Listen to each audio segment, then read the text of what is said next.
Nous sommes à Versailles en 1789. L'homme qui rentre chez lui est l'un des nombreux députés du tiers-État venus de toute la France pour participer à l'Assemblée des États généraux. Ils ont apporté avec eux les cahiers de doléances rédigés à la demande du roi. Dans ces cahiers se trouvent toutes les réclamations du peuple français. Plus de liberté, plus d'égalité, des impôts mieux répartis et une grande volonté de participer aux plus hautes responsabilités. Le 5 mai 1789 s'ouvre à Versailles la séance royale réunissant les États généraux. L'Assemblée rassemble les trois ordres, les députés de la noblesse, du clergé et du tiers-État. Ces derniers sont plus nombreux car ils représentent 9 Français sur 10.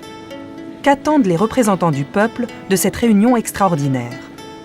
D'abord, les députés du tiers-État espèrent un vote par tête, c'est-à-dire un député égale une voix, et non un vote par ordre. Car dans ce cas, les députés des ordres privilégiés, la noblesse et le clergé, sont certains de l'emporter sur toutes les décisions à 2 voix contre une.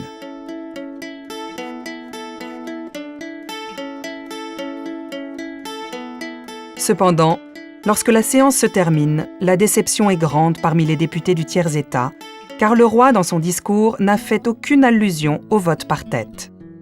Or, si la plupart des députés sont fidèles à la monarchie, tous demandent une modernisation du régime et plus de droits. À leur grand regret, ils ne sont pas écoutés par le roi. Mais en cette année 1789, tous ont conscience de la mission qui leur a été confiée par le peuple. Leur abondante correspondance en témoigne largement.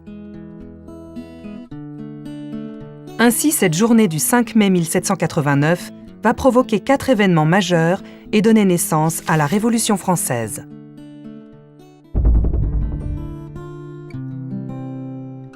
Face à l'immobilisme du roi, de la noblesse et du clergé, les députés du tiers-État décident d'agir. Soutenus par le peuple, ils se proclament Assemblée nationale. Craignant des représailles, ils investissent la salle du jeu de paume. Ils prononcent le serment de ne jamais se séparer jusqu'à ce qu'un texte déterminant l'organisation politique du pays, la Constitution, soit établi. Le 9 juillet, l'Assemblée se nomme Assemblée constituante. La révolution juridique s'est déroulée dans un calme relatif, mais la crise semble inévitable.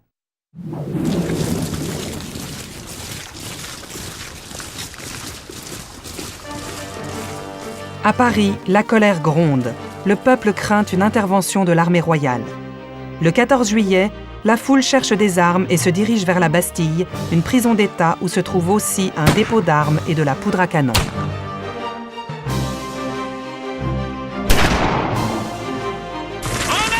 Galvanisés, les émeutiers remportent la bataille. C'est la victoire.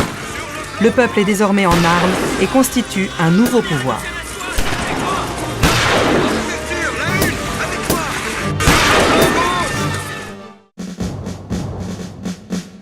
Parallèlement, la rumeur du complot de la noblesse contre le peuple se répand à grande vitesse.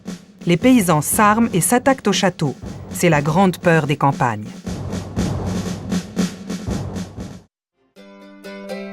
Pour apaiser les tensions, les députés en séance de nuit proposent l'abolition des privilèges. C'est la nuit du 4 août. Le 26 août, la Déclaration des droits de l'homme et du citoyen est proclamée et offre de nouveaux principes pour l'avenir, parmi lesquels la souveraineté du peuple et de la nation et l'égalité devant la loi. Ces 2 derniers événements marquent la fin de l'Ancien Régime. En octobre, des tensions réapparaissent. Des milliers de femmes affamées et poussées à la révolte partent pour Versailles.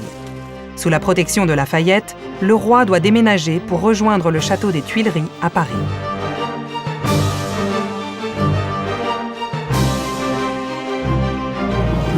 Désormais, le roi et l'Assemblée sont sous la surveillance du peuple.